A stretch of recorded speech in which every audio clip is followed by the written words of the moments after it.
पाञ्चजन्यं हृषीकेशो देवदत्तं धनञ्जयः पौण्ड्रं दध्मौ महाशङ्खं भीमकर्मा वृकोदरः अनन्तविजयं राजा कुन्तीपुत्रो युधिष्ठिरः नकुलः सहदेवश्च ಸುಘೋಷಮಣಿಪುಷ್ಪಕೌ.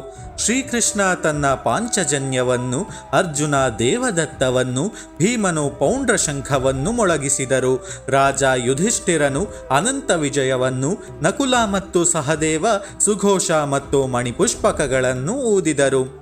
ಕಾಶ್ಯಶ್ಚ ಪರಮೇಶ್ವಾಸಃ ಶಿಖಂಡಿ ಚ ಮಹಾರಥಃ ದೃಷ್ಟದ್ಯುಮ್ನೋ ವಿರಾಟಶ್ಚ ಸಾತ್ಯಕಿಶ್ಚಾಪರಾಜಿತಃ ದ್ರುಪದೋ ದ್ರೌಪದೇಯಾಶ್ಚ ಸರ್ವಶಃ ಪೃಥಿವೀಪತೆ ಸೌಭದ್ರಶ್ಚ ಮಹಾಬಾಹುಃ ಶಂಖಾನ್ ದದ್ಮುಃ ಪೃಥಕ್ ಪೃಥಕ್.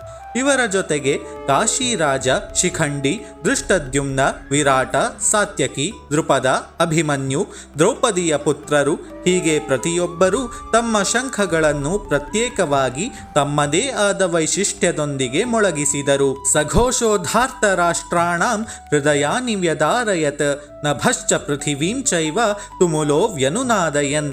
ಈ ಶಂಖಗಳ ನಾದದಿಂದ ತುಮುಲ ಉಂಟಾಯಿತು. ಭೂಮಿ ಮತ್ತು ಆಕಾಶಗಳಲ್ಲಿ ಪ್ರತಿಧ್ವನಿಸುತ್ತಾ ಅದು ಕೌರವರ ಹೃದಯಗಳನ್ನು ನುಚ್ಚುನೂರು ಮಾಡಿತು.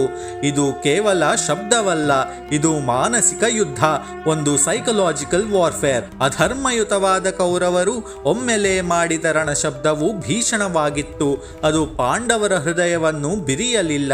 ಆದರೆ ಧರ್ಮದ ಪರವಾಗಿದ್ದ ಪಾಂಡವರ ಶಂಖಗಳು ದಿವ್ಯವಾಗಿದ್ದವು. ಅವರ ಉದ್ದೇಶ ಪವಿತ್ರವಾಗಿತ್ತು. ಹಾಗಾಗಿ ಅದು ಎದುರಾಳಿಗಳ ಹೃದಯಗಳನ್ನು ನುಚ್ಚುನೂರು ಮಾಡಿತು.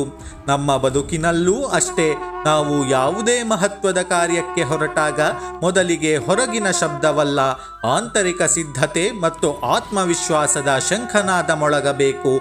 ನಾವು ಸತ್ಯದ ಹಾದಿಯಲ್ಲಿದ್ದಾಗ ನಮ್ಮ ಆತ್ಮವಿಶ್ವಾಸದ ಧ್ವನಿಯೇ ಎದುರಾಳಿಯ ಅರ್ಧಬಲವನ್ನು ಕುಂದಿಸುತ್ತದೆ. ಧರ್ಮ, ಪ್ರಾಮಾಣಿಕತೆ ಮತ್ತು ದೈವಬಲ ಸೇರಿದಾಗ ನಮ್ಮ ಧ್ವನಿಗೆ ಜಗತ್ತನ್ನೇ ನಡುಗಿಸುವ ಶಕ್ತಿ ಬರುತ್ತದೆ. ನೀವೇ ಯೋಚಿಸಿ ನೋಡಿ.